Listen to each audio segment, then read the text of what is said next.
Hello everyone, welcome to Law of Assumption Coaching. Thank you so much for coming back here again and I hope you guys are doing awesome. All right, finally आज मैं आप लोगों के बहुत सारे लोगों के same question का आंसर देने वाली हूँ। काफ़ी लोग ये पूछ रहे हैं कि हम तो मैनिफेस्टेशन के सारे रूल्स फॉलो कर रहे हैं, हम एफर्मेशन भी कर रहे हैं, हम विजुअलाइजेशन भी कर रहे हैं, हम रात को सोने से पहले ललाबाई मेथड का भी इस्तेमाल करते हैं और करते करते हमें काफ़ी समय हो गया है, लेकिन 3D में कोई चेंज नहीं आया है, be terms of money, be terms of relationship, be terms of job, anything at all. इसका क्या कारण है और इसको कैसे सॉर्ट आउट करना चाहिए, आइए इसके बारे में बात करेंगे। और ये मैं आपको अपनी ज़बानी नहीं बताऊंगी, इसका आंसर नेविल गोडार्ड सर ने बताया है, जो उनके Q&A सेक्शन है जहाँ पर अप्रॉक्सीमेटली 34-35 क्वेश्चंस के आंसर्स उन्होंने दिए हैं। उसमें से एक क्वेश्चन मैं आपको पढ़ के बता देती हूँ, उसके बाद उसके आंसर को भी हम डिस्कस करेंगे। तो द क्वेश्चन इज, किसी ने उनसे पूछा, why should one who works hard in metaphysics always seem to lack. यहाँ पर किसी ने उनसे क्वेश्चन पूछा है, मैं हिंदी में समझा देती हूँ, कि ऐसे लोग जो मैनिफेस्टेशन और मेटाफिजिक्स में बहुत मेहनत करते हैं, जैसे एफर्मेशन करते हैं, विजुअलाइज करते हैं, मेडिटेशन करते हैं, फिर भी उनकी लाइफ में कमी क्यों होती है, जैसे पैसे की कमी है, हेल्थ की कमी है या रिलेशनशिप, ये सब चीज़ें क्यों उनकी 3D रियलिटी में दिखाई नहीं देता है। इसका आंसर नेविल सर ने क्या दिया है पहले मैं पढ़ के बताती हूँ, उसके बाद इसको हिंदी में आपको समझाऊंगी। Because he has not really applied metaphysics. I'm not speaking of a mamby-pamby approach to life, but a daily application of the law of consciousness. When you appropriate your good, there is no need for a man or a state to act as a medium through which your good will come. Living in the world of men, money is needed in everyday life. If I invite you to lunch tomorrow, I must pick up the check. When I leave the hotel, I must pay the bill. In order to take the train back to New York, my railway fare must be paid. I need the money and it has to be there. I'm not going to say God knows best and He knows I need the money. Rather, I will appropriate the money as though it were. Must live boldly. We must go through life as though we possessed what we want to possess. Do not think that because you helped another, someone outside of you for your good works and will give you something to ease your burden. There is no one to do it for you. You yourself must go boldly on appropriating what your father has already given you. What a beautiful answer he has given. अभी मैं इसका ना आपको हिंदी में meaning समझाती हूँ और आपको अच्छे से समझ में आ जाएगा ये जो क्वेश्चन पूछा है ये ऐसा क्यों पूछा है और इसका आंसर कितना सटीक बैठता है लॉ ऑफ अजम्पशन के हिसाब से। मतलब यहाँ जो पहली लाइन लिखी है कि because he has not really applied metaphysics, इसका क्या मतलब है? इसका मतलब सिंपली ये है, वो सिर्फ थ्योरी जानता है लेकिन रियलिटी में उस थ्योरी को वो अप्लाई नहीं कर रहा है पर्सन। वो सिर्फ एफर्मेशन बोल रहा है या स्पिरिचुअल चीज़ें सीख रहा है लेकिन अंदर से विश्वास नहीं कर रहा है, चीज़ पर भरोसा नहीं कर रहा है इस बात पर कि भाई उसकी डिज़ायर ऑलरेडी पूरी हो चुकी है, उसका जो डिज़ायर का फुलफिलमेंट है इट इज़ ऑलरेडी डन, इस बात पे उसको भरोसा नहीं है। यहाँ नेविल सर ये कह रहे हैं मेटाफिजिक्स कोई इमोशनल या सॉफ्ट अप्रोच नहीं है, ये एक बोल्ड और कॉन्शियस एक्शन है। अपने कॉन्शियसनेस में वो चीज़ ले लेना जो आप चाहते हो, जैसे वो ऑलरेडी आपकी हो चुकी है। मतलब एक तरह से आप इस चीज़ को क्लेम कर रहे हो ना बोल्डली कि भाई ये जो डिज़ायर है जो अभी तक मेरे 3D में 3D बीइंग को दिखाई नहीं दे रही है 5 सेंसेस से, वो मैंने मन में उसको अपना मान लिया है, उसको क्लेम कर लिया है boldly that it is mine. ये यहाँ पर बोल्डनेस दर्शाती है एक पर्सन की कि वो होने से पहले ही उस चीज़ को क्लेम कर रहा है कि it is going to happen for me because I know I deserve it. Alright, अगली लाइन जो यहाँ पर बताई गई है, when you appropriate your good there is no need for man or state to act as a medium through which your good will come. ये जो line है ना, इसका मतलब क्या है? इसका मतलब है जब आप किसी डिज़ायर को अपना बना लेते हो, अंदर ही अंदर मनी मन आपने उसको अपना बना लिया, तो आपको किसी इंसान या सपोर्ट सिस्टम पर डिपेंड करने की ज़रूरत ही नहीं पड़ती है। आपका सबकॉन्शियस माइंड खुद उस चीज़ को अट्रैक्ट करता है क्योंकि सबकॉन्शियस माइंड आप ही के लिए तो काम कर रहा है। अब आप जिस अजम्पशन को रियलिटी मान लेते हो, यानी उसको एज फैक्ट एक्सेप्ट कर लेते हो, सबकॉन्शियस माइंड उसी फैक्ट को साबित करता है 3D में। अगर आज आपको लैक अपनी डिज़ायर का एज अ फैक्ट नज़र आता है और आप उसको मान लेते हो कि सच्चाई यही है, सबकॉन्शियस माइंड वही बात को बार बार प्रूव करेगा 3D में। जब तक आपको ये बात नहीं पता थी तब तक आप दूसरों पर डिपेंड करते थे कि ये मेरा काम करा देगा, वो पर्सन को मैं अप्रोच करूँगा तो वो मेरी 3D में मेरे हालातों को सुधार देगा। लेकिन जब आप इस इंटरनल सीक्रेट को, मेटाफिजिक्स के सीक्रेट को, मैनिफेस्टेशन के सीक्रेट को जब आप समझ लेते हैं तो आप किसी बाहरी पर्सन पर डिपेंड नहीं करते हैं, क्योंकि हर एक चीज़ आप ही का क्रिएशन है। Everyone is you pushed out. इसका साफ मतलब ये है, it is you who has the power, यानी आपके अंदर अपने फ्यूचर को बनाने की, उसको बेहतर देखने की जो क्षमता है, जो कैपेसिटी है, जो पावर है, वो कूट कूट कर आपके अंदर भरी गई है। आपकी बाहरी दुनिया में वो पावर नहीं है। बार बार जो नेविल सर यहाँ समझाने की कोशिश कर रहे हैं वो इसी बात को समझाने की कोशिश कर रहे हैं। ठीक है, अब मैं इसका एक छोटा सा डेली लाइफ एग्जांपल भी आपको दे देती हूँ ताकि आपको अच्छे से समझ में आ जाएगा यहाँ पर इस बात की गहराई क्या है। यहाँ पर सपोज करो एक पर्सन है, उसको ना प्रमोशन चाहिए, एक एग्जांपल के तौर पे। ठीक है, अभी क्या है, अभी वो एक एफर्मेशन को डेली बोल रहा है, ठीक है, लॉ ऑफ अजम्पशन की बुक्स भी पढ़ रहा है, वो इस चैनल पर आकर वो वीडियोज़ भी देख रहा है पर्सन, सब कुछ he is doing, right? Everything he is doing in his capacity. इतना सब कुछ करने के बाद भी हर तीसरे चौथे दिन उनको एंशियसनेस फील हो रही है, वो हर दूसरे दिन वो डाउटफुल स्टेट में आ जाते हैं, वो हर दूसरे तीसरे दिन बार बार 3D के सर्कमस्टेंसेस से ट्रिगर्ड हो जा रहे हैं। वो बार बार ये सोचते हैं मे बी मेरे बॉस मुझे अगर हेल्प कर देंगे ना तो ये जो प्रमोशन वाला मेरा ड्रीम है ये पूरा हो जाएगा। वो बॉस को मतलब किसी तरह उनसे फेवर लेने की कोशिश कर रहे हैं, या फिर उनको ये दिमाग में लगता है कि नहीं, ऑल्दो मेरे रिज्यूमे में या मेरे जो कैपेसिटी है उसमें और जो मेरी पोजीशन है उसमें ये पोजीशन तो मुझे मिल ही नहीं सकती है प्रमोशन के तौर पे। मे बी अगर ऊपर वाले ने चाहा तो हो सकता है कंपनी की ही पॉलिसी चेंज हो जाए, या हो सकता है भाई मुझे तो इस बारे में ABCD कुछ नहीं पता, भगवान जाने, इसके बारे में तो ऊपर वाला जानता है, मैं कुछ नहीं जानता। अगर आप इस तरह से चीज़ों को देखते हैं अपनी 3D सर्कमस्टांसेस में और साथ ही साथ अपनी डिज़ायर के बारे में इस तरह की अप्रोच रखते हैं, डू यू थिंक कि 3D में आपको वो सारी चीज़ें मिलेंगी जो आप दिल से चाहते हैं? एब्सोल्युटली नॉट, क्योंकि आप खुद ही डाउटफुल स्टेट में है ना, आपको अपने ऊपर खुद ही भरोसा नहीं है। आपने अपने सबकॉन्शियस माइंड को क्या ज़्यादा रिपीट करके दिया है? डाउट। आपने 3D सर्कमस्टांसेस में बार बार इस चीज़ का एहसास कराया है सबकॉन्शियस माइंड को कि मैं केपेबल नहीं हूँ, अगर मुझे गलती से मिल गया ना ये प्रमोशन तो मैं खुद ही सरप्राइज हो जाऊँगा। आप ये बात उसको समझा रहे हो, तो सबकॉन्शियस माइंड तो गुड और बैड में डिफरेंस जानता ही नहीं है ना, वो तो सिर्फ और सिर्फ उस चीज़ को पकड़ता है जो आप रिपीट करते हो। अब अगर आप रिपीट डाउट कर रहे हो, आप रिपीट कर रहे हो लैक ऑफ कैपेबिलिटी, आप रिपीट कर रहे हो आई डोंट डिजर्व इट, आप रिपीट कर रहे हो I am not capable of getting this kind of promotion, अगर आप ये सारी चीज़ें मन ही मन में डाउटफुल स्टेट में रहकर रिपीट कर रहे हो, what do you think subconscious mind क्या लेकर आएगा आपके लिए 3D में? सबकॉन्शियस माइंड एग्जैक्टली यही लाएगा कि आपके पास आते आते चीज़ें आप तक नहीं पहुंचेंगी, या फिर आपके आंखों के सामने ही वो जो आपका ड्रीम सपना जो है ना वो किसी और को दे दिया जाएगा, क्योंकि आप उस चीज़ के लिए अपने आप को डिजर्विंग मानते ही नहीं हो, आप खुद ही डाउटफुल स्टेट में हो।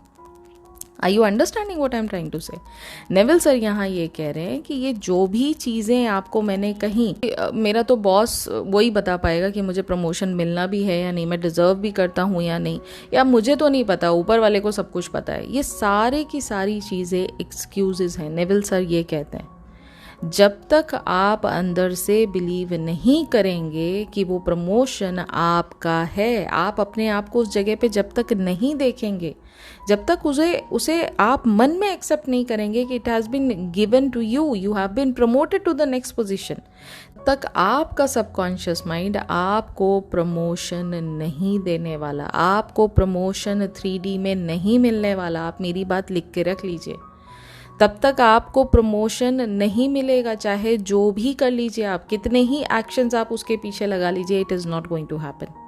आपको पता है जितने भी ओलंपिक्स में जो प्लेयर्स होते हैं, जब उनको वहाँ पर खेलने के लिए इनवाइट किया जाता है और जब उनका नाम सेलेक्ट होता है ना, उससे पहले जो उनकी ट्रेनिंग होती है, the first training that they are suppose to go through is visualisation. यानी वो अपने गोल को पाता हुआ पहले मन में देखते हैं। जब भी किसी को गोल्ड मेडल चाहिए या जो भी उसका ड्रीम सपना है जिस भी ओलंपिक में पार्ट लेने का, वो अपने आप को पहले देखता है कि वो उस जगह पे ऑलरेडी है, उसको गोल्ड मेडल मिल रहा है, और वो जो खुशी का एहसास उसके मन में जो स्पार्क पैदा करता है ना, उससे, उस मोटिवेशन से वो आगे ट्रेनिंग करता है। तो आप खुद देखिए ना कि जब तक आप मन में उस चीज को देखेंगे नहीं, उसको एक्सेप्ट करते हुए आप मन में उस फीलिंग को जनरेट नहीं करेंगे, तब तक चीजें 3D में कैसे निकल के आएंगी आपके सामने? आ ही नहीं सकती हैं, क्योंकि 3D किसका क्रिएशन है? 3D डिलेड फॉर्म में आप ही के इंटरनल रियलिटी का तो क्रिएशन है। समझ रहे हैं? तो अब ऐसी सिचुएशन में आपको क्या करना चाहिए? इंस्टेड आपको मेंटली एक्सेप्ट करना चाहिए कि आपका प्रमोशन आपको ऑलरेडी मिल चुका है। आपको उस फीलिंग का एहसास होना चाहिए जो फीलिंग आपको प्रमोशन के बाद महसूस होगी, यानी feeling of pride, feeling of confidence, feeling of joy that it is already done. It is yours. You don't have to worry about it. Right? Please stop depending on external circumstances कि ये जब change होंगे, जब ये person external circumstance वाला मुझे favour करेगा, तब मेरा ये सपना पूरा होगा। ये जब सर्कमस्टांसेस चेंज होंगे तब मेरा ये सपना मुझे मिलेगा। Please stop looking at 3D and stop asking for the favouring circumstances, क्योंकि 3D आपके अंदर का रिफ्लेक्शन है। 3D से आप नहीं हो, आप से 3D है। बार बार मैं इस बात को दोहराती हूँ, राइट? तो आपको करना क्या है? Once it is there in your mind, आपने ऑलरेडी उस चीज को एक्सेप्ट कर लिया in your mind, now act like it, now behave as if you are already that person. आप उस वर्जन में अपने आप को देख रहे हैं, उस वर्जन ऑफ योर सेल्फ, उस तरह के पर्सन आप बन चुके हैं जो ऑलरेडी प्रमोटेड है। तो वो जिंदगी इस हिसाब से कैसे जिएगा? ये जिसको कहा जाता है लिविंग इन द एंड। तो लिविंग इन द एंड में जब आप होते हो तो आप जिंदगी को कैसे जियोगे? आप जिंदगी को कॉन्फिडेंस से जियोगे। You are going to walk like that person, you are going to talk like that person, in fact you are going to act like that person। और वो पर्सन क्या है? वो पर्सन है टेंशन फ्री। उसको promotion की tension नहीं है, वो प्रमोटेड है ऑलरेडी, वो खुश है अपनी जिंदगी में, वो उस पोजीशन को पाकर बेहद खुश है, राइट? ये पर्सन आप बन जाते हो। और जब वो पर्सन आप ऑलरेडी एम्बॉडी कर चुके हो उस वर्जन को, अपने आप को, ठीक है, वो वर्जन आप ऑलरेडी बन चुके हो, तो 3D has no other choice but to reflect back the same version of your self. जो आपने अंदर माना है उसी का तो रिफ्लेक्शन आपको सामने आएगा, राइट? तो आप उसमें अफर्म क्या करते हैं? I am so happy and grateful that I am already promoted now, my work is been appreciated by everyone in my company, I am already in my dream role and I feel so powerful। ये कितने अच्छे affirmations हैं। आप देख रहे हैं कितनी जल्दी आपके अंदर की जो पॉजिटिविटी है वो उसको जगा रहा है ये एफर्मेशन बोल के। सोचिए आपका माइंड कितना जल्दी ट्रांसफॉर्म हो सकता है अगर आप एक चीज़ पर स्टक कर जाएं तो, ठीक है? अगर पॉजिटिव चीज़ है तो आप उससे नीचे उतर ही नहीं सकते, क्योंकि मैंने कहा ना, आपको सच्चाई अब पता है, अब आप बाहरी दुनिया पर डिपेंडेंट ही नहीं है।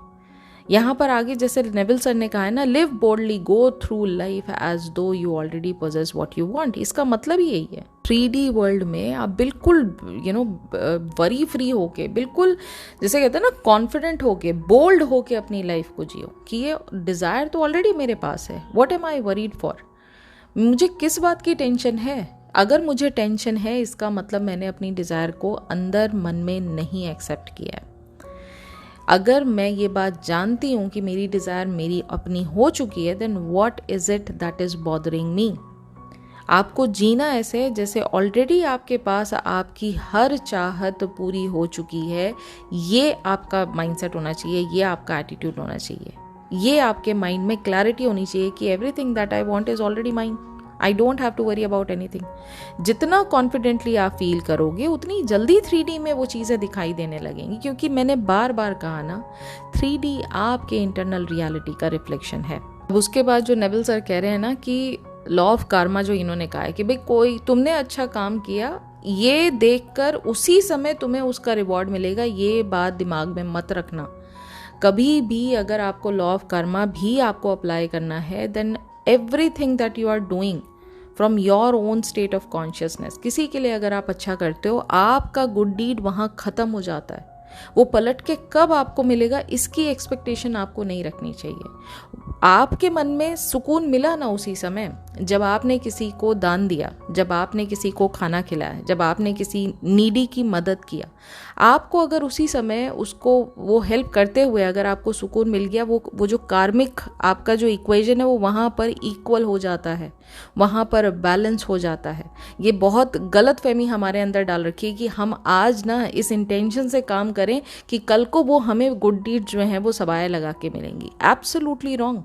अगर कोई भी चीज़ आपको करते वक्त अगर आपको अच्छा फील हो रहा है, वो इक्वेशन वहाँ बैलेंस हो गई, ऑलरेडी बैलेंस हो गई। आपके पास 100 रुपये थे, 100 में से आपने 50 किसी नीडी को दे दिए, तो आपके मन को सुकून मिला ना कि देखो उसकी ज़रूरत थी, आज मैं उस लायक था कि मैं उसको दे पाया। मन में अगर ये सुकून आ गया, बैलेंस हो गया, अगर उसकी नीड वहाँ पूरी हुई तो आपको भी तो मन में सेटिस्फैक्शन मिला। आपके मन को भी तो एक जो नीड थी शांति की, एक जो नीड थी पीस की, वो भी तो मिली ना आपको, तो इक्वेशन तो बैलेंस हो गया ना वहाँ पर। इसलिए कहा जाता है कि जब भी कोई गुड डीड करो, उसको करने के बाद इमीडिएटली भूल जाओ, उसके बारे में एक्सपेक्टेशन मत लगाओ कि अरे भाई मैंने तो इतनी सारी गुड डीड्स की थी, मेरे टाइम पे किसी ने मुझे मदद क्यों नहीं किया। फिर एब्सोल्युटली रॉन्ग। आपके अंदर तो वो पावर ऑलरेडी दी हुई है ना कि जब आपको ज़रूरत पड़े, आप तो ऑलरेडी अवेयर हो ना इस बात के लिए कि जब आपको ज़रूरत पड़े तो आप अपनी कॉन्शियसनेस में जाके अपनी उस नीड को पूरा कर सकते हो। जिस समय आपने किसी और की नीड को पूरा किया था, कोई बेगर था, कोई भी पर्सन था जो नीडी था उस समय जिसको आपने मदद की थी, वो लॉ के बारे में नहीं जानता था, आप तो जानते हो। आप समझ रहे हो मैं क्या कह रही हूँ। अगर आपको अपनी अवेयरनेस में ये चीज़ें पता हैं कि लॉ काम कैसे करता है, तो पावर तो सारी आप ही के अंदर है। आपको किसी बाहरी दुनिया के किसी भी पर्सन पर डिपेंड होने की क्या ज़रूरत है, आप मुझे ये बताइए। आपको खुद अपने अंदर की वो चीज़ें इमेजिन करके उनको एक्सेप्ट करना होगा, उनको रिसीव करना होगा। That's the first step, that's the first responsibility of a creator. अगर आप मैनिफेस्टेशन जर्नी में हैं, इस बात को घोल कर पी जाइए कि अगर मैं अपने आप को क्रिएटर कहता हूँ या कहती हूँ, देन मेरा पहला काम फोकस करना है क्रिएशन पर। बाकी दुनिया पे चीज़ों पे मेरा फोकस करने का काम नहीं है। मेरा काम है अपनी चीज़ों की क्रिएशन पर फोकस करना। ओके, जब तक आप इस रियलिटी को नहीं समझेंगे तब तक 3D में कुछ बदलने वाला नहीं है। लॉ ऑफ कॉन्शियसनेस का मतलब ये है जो आप अंदर मानते हो वही बाहर आपको दिखाई देता है। तो डेली आपकी अपनी अवेयरनेस में आपको ये चेक करना होगा, मैं अपने बारे में क्या मानता हूँ। डू आई बिलीव कि मेरे पास मेरी डिज़ायर नहीं है? Then absolutely you are right. आप 100% राइट हैं, क्योंकि 3D वही चीज़ आपको प्रूव करेगी। अगर आप ये मानते हैं that yes my desire is already mine, दुनिया की हर चीज़ उसको निगेट कर रही है, बट मेरा मन ये कहता है, मेरा दिल ये कहता है, मेरा जो इमेजिनल स्टेट है वो ये बात एक्सेप्ट करता है कि मेरी डिज़ायर ऑलरेडी मेरी है। Who is stopping you? आप मुझे ये बताइए ना, आपको रोक कौन रहा है? अपनी डिज़ायर को अपना मानने से, मन में अपना मानने से, मन में उसकी इमेजिनेशन में उसको पूरा होते हुए देखने से आपको कौन रोक रहा है? आप मुझे ये बताइए ना। ये तो हम ही रोकते हैं ना, क्योंकि हमारा फोकस कहाँ होता है? 3D पर। हमारा फोकस कहाँ होता है? 3D के उन लोगों पर जिनको हम बिलीव नहीं करते हैं, जो हमें ऑपोजिट दिखा रहे हैं। हमारा फोकस वहाँ पर है। So problem is with us, it is not the 3D which is creating the problem. No, हमारा खुद का फोकस हम कहाँ लगा रहे हैं, प्रॉब्लम वहाँ पर है। किसी और का इंतज़ार आपको करने की ज़रूरत नहीं है अपनी 3D को बदलने के लिए। सिंपल सी बात है, it is you who is the operant power. आप जिस दिन ये बात दिल खोल के एक्सेप्ट कर लेंगे ना, दुनिया की कोई चीज़ आपको है ही नहीं कि दुनिया में मिल नहीं सकती है 3D में। आपको अपनी डिज़ायर को खुद इमेजिन फर्स्ट करना होगा। इमेजिनेशन से आपकी जो मैनिफेस्टेशन जर्नी है वहाँ से शुरुआत होती है।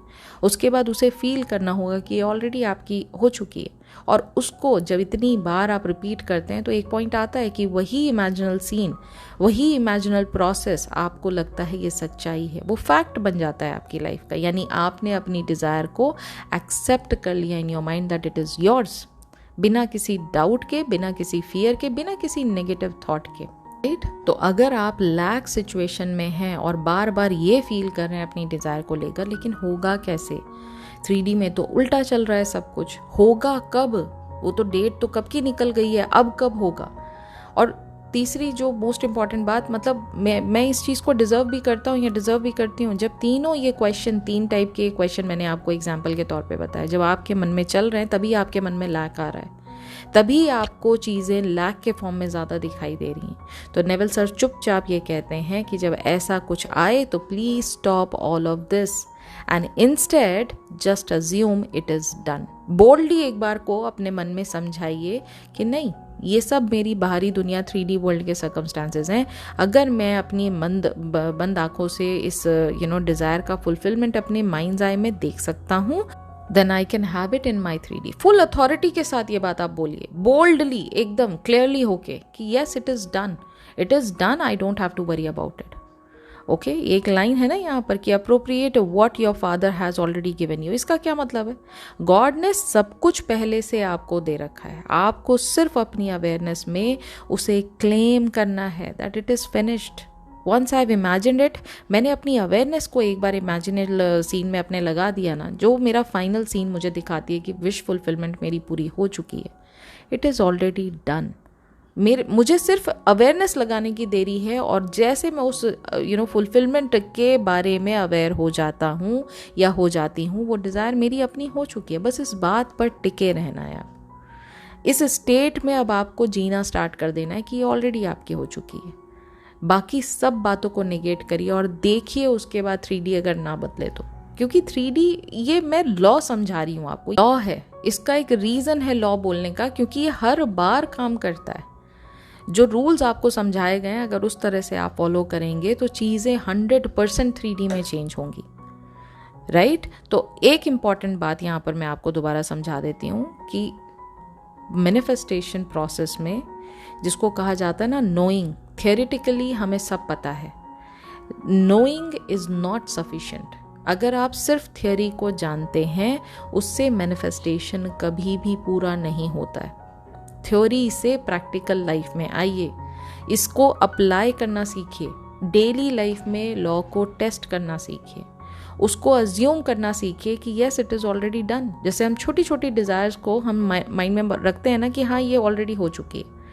हमें कोई चीज़ छोटी सी चाहिए अपनी लाइफ में, उसको टेस्ट करिए ना कि ये चीज़ मेरा खाने का मन था, अभी मेरे माइंड में मैंने इसको ऑलरेडी कंज्यूम कर लिया है, मुझे टेस्ट अच्छा लगा, मैंने उसका फुलफिलमेंट महसूस किया, एंड लेट इट गो। देखिए वो आपकी लाइफ में कितने दिन में आती है। आप देखेंगे आपका भरोसा कितना ज़्यादा लॉ के ऊपर बनने लग गया है, क्योंकि अब आपको पता है हर चीज़ मेरी अजम्पशन से ही चलती है 3D में, ये बात आपको पता है। और जब आपको ये बात अच्छे से पता होती है तो आप बाहरी दुनिया में किसी भी चीज़ पर डिपेंड नहीं करते हैं, आप कोई सर्कमस्टांसेस को सीरियस नहीं लेते हैं, क्योंकि सब कुछ पता है ना कि भाई वो मेरे थ्रू ही क्रिएट हो रहा है। तो हर बार मुझे अगर कोई चीज़ क्रिएट करनी है अपनी 3D रियलिटी में, उसके लिए मुझे 3D में जाने की ज़रूरत नहीं है। उसके लिए मुझे I need to just go within my own self, क्योंकि मेरी कॉन्शियसनेस में सब कुछ अवेलेबल है पहले से। ठीक है, आपको वो पर्सन बनना है, you need to embody that version of your self जो ये दर्शाता है कि उसकी वो डिज़ायर पूरी हो चुकी है। वो वर्जन बनिए, उस तरह से बात करिए, उस तरह से अपनी लाइफस्टाइल को जीना स्टार्ट करिए, उस तरह से जिसको कहा जाता है लिविंग इन द एंड, उस तरह से प्रैक्टिस करिए और बोल्डली करिए, उस पर डाउट मत करिए। ठीक है, तो जो ख़ास बातें आज हमने इस क्वेश्चन आंसर से सीखी वो क्या थी? मेटाफिज़िक्स की थ्योरी, यानी सिर्फ जानकारी नहीं बल्कि अंदर से बिलीव चाहिए कि जो मेरी इमेजिनेशन है उसी से 3D में क्रिएशन होता है, और it is me, I am the creator of my own reality. ये बात आपको अच्छे से दिमाग में बैठा लेनी चाहिए। ठीक है, ये हमने सीखा। दूसरा हमने सीखा सिर्फ थ्योरी काफ़ी नहीं है, उसका एप्लीकेशन भी बहुत इंपॉर्टेंट है, विच इज़ डेली एप्लीकेशन। यानी रोज़ इमेजिन करो कि आपकी डिज़ायर ऑलरेडी आपके पास आ चुकी है, इट इज़ ऑलरेडी डन, और अब डाउट से धीरे धीरे ऊपर उठो, फियरफुल थॉट से धीरे धीरे ऊपर उठो, 3D से आप धीरे धीरे ऊपर उठो। हमने सीखा नो आउटसाइड हेल्प नीडेड, मतलब किसी मीडियम या सिस्टम पर डिपेंड मत रहो, 3D पर डिपेंड मत रहो, 3D के सर्कमस्टांसेस पर डिपेंड मत रहो, 3D में लोगों के ऊपर डिपेंड मत रहो। हर चीज़ आपका क्रिएशन है, आप अपनी रियलिटी के ऑपरेंट पावर हो, you are the god of your reality. आपसे 3D है, 3D से आप नहीं हो। तो अपने अंदर जाओ, अपने अंदर चीज़ों को इमेजिन करो, अपने अंदर चीज़ों को क्रिएट करो, फोकस वहाँ लगाइए आप। ठीक है, अवेयरनेस वहाँ लगाइए आप, ठीक है। फिर हमने सीखा assume it is already yours, मतलब कोई भी चीज़ आपको दुनिया में चाहिए, पैसा हो, जॉब हो, प्यार हो, रिलेशनशिप हो, हेल्थ हो, कोई भी चीज़ आपको चाहिए, बस ये मान के चलिए कि ये ऑलरेडी आपके पास है, सब ऑलरेडी है। यहाँ से शुरुआत होती है एक चेंज की, आपके थिंकिंग पैटर्न में एक जो चेंज ज़रूरी है, यहाँ से शुरुआत होती है उसकी। ओके, फिर हमने सीखा you need to live boldly. What do I mean by that? जब आप ऑलरेडी विश फुलफिलमेंट स्टेट में होते हो तो 3D में चीज़ों पर फोकस नहीं करते हो, 3D की चीज़ों पर फोकस करके अपने ऊपर डाउट नहीं करते हो, अपने स्टेट ऑफ कॉन्शियसनेस पर आप डाउट नहीं करते हो, अपने सबकॉन्शियस माइंड पर आप डाउट नहीं करते हो, फियरफुल स्टेट में आप नहीं रहते हो, आप बोल्डली चीज़ों को जी रहे होते हो 3D में। क्योंकि अब आपको पता है कि क्रिएटर तो मैं ही हूँ ना, और क्रिएटर एज अ क्रिएटर मेरा काम है इमेजिन करना, मेरा काम है क्रिएट करना। और अगर मैं अपनी विश को अपने इमेजिनेशन में क्रिएट करके उसको फील कर सकता हूँ, उसके एंड सीन को मैं फील कर सकता हूँ, दैट मीन्स ये 3D में रिफ्लेक्ट करेगा ही करेगा। क्योंकि 3D तो अपने आप में डेड है ना, वो मेरे ही अंदर का तो रिफ्लेक्शन मुझे बाहर दिखाती है। तो सारी पावर जब मेरे अंदर है then why should I worry? समझ रहे हैं आप? अगेन इसके बाद हमने सीखा नो कार्मा काउंटिंग, क्योंकि जैसे आप कोई गुड डीड करते हैं, अगर आप भी उसके भागीदार हैं, भाई गुड डीड आप वन साइडेड थोड़ा ना कर रहे हैं, 2 साइडेड हो रही है। आप भी तो अंदर से कुछ ना कुछ फील कर रहे हैं, तभी तो वो गुड डीड हो रही है। तो उस पर मत डिपेंड करिए कि मैंने इतना अच्छा किया तो पलट के ऊपर वाला मुझे देगा। उसने दे दिया, आपको मेंटल सेटिस्फैक्शन दे दिया, आप रात को चैन की नींद सो पाते हैं, आप एक अच्छे इंसान हैं, इस बात की अवेयरनेस आपको है, इस बात की अनुभूति आपके पास है। समझ रहे हैं आप? और ये मेंटल सेटिस्फैक्शन आपकी सोल की तृप्ति करता है, आपकी आत्मा को तृप्त करता है। यहाँ पर इक्वेशन बैलेंस हो गई। अब उस पर मत काउंट करिए कि आने वाले समय में एक दिन ऐसा होगा जब मैं बहुत मुसीबत में होऊंगा तो मुझे ऊपर वाला जितनी गुड डीड्स की है ना उसका रिवर्ट बैक मुझे करेगा, उसका रिवॉर्ड मुझे देगा। मिल गया भाई रिवॉर्ड। इसीलिए कहा जाता है नेकी कर दरिया में डाल, उस पर काउंट मत करिए। Last but not the least, it is you who is the creator of your reality, you are the operant power of your reality, यानी आप ही सर्वे सर्वा हो। इसलिए अब इस मोमेंट से रोना धोना बंद, आप इस मोमेंट में डिसाइड कर लो आपको क्या चाहिए एंड बोलो एक बार अपने आप को, it is done, it is done, it is done. All right, so ये थी आज की वीडियो। आई होप आज की वीडियो से आपने बहुत डीपली समझा होगा प्रॉब्लम है कहाँ पर, उसको फिक्स कैसे करना है। और अगर ये एफर्ट आपको अच्छा लगा तो प्लीज़ वीडियो को लाइक ज़रूर कीजिएगा, कमेंट मुझे लिखकर ज़रूर बताइएगा कि आज की वीडियो से आपने टेक अवे क्या लिया। अगर न्यू है इस चैनल पर तो चैनल को सब्सक्राइब ज़रूर कर लीजिए। अगर आप वर्कबुक बाय करने में इंटरेस्टेड हैं, इंस्टेंट मैनिफेस्टेशन वर्कबुक या टाइम क्रंच मैनिफेस्टेशन वर्कबुक, दोनों के लिए इस गिवन नंबर पर मुझे कॉन्टैक्ट कर सकते हैं आप। कोई सक्सेस स्टोरी है उसको शेयर कर सकते हैं इस गिवन ईमेल आईडी पर। 1-to-1 कोचिंग लेने में इंटरेस्टेड हैं या शॉर्ट सेशंस आप 30 मिनट्स या 60 मिनट्स का लेने में मुझसे इंटरेस्टेड हैं, आप मुझे इस गिवन नंबर पर कांटेक्ट कर सकते हैं। अब मैं बहुत जल्दी मिलूंगी इन द नेक्स्ट वीडियो एक नए टॉपिक के साथ। तब तक अपना ख्याल रखिए एंड हैप्पी मैनिफेस्टिंग।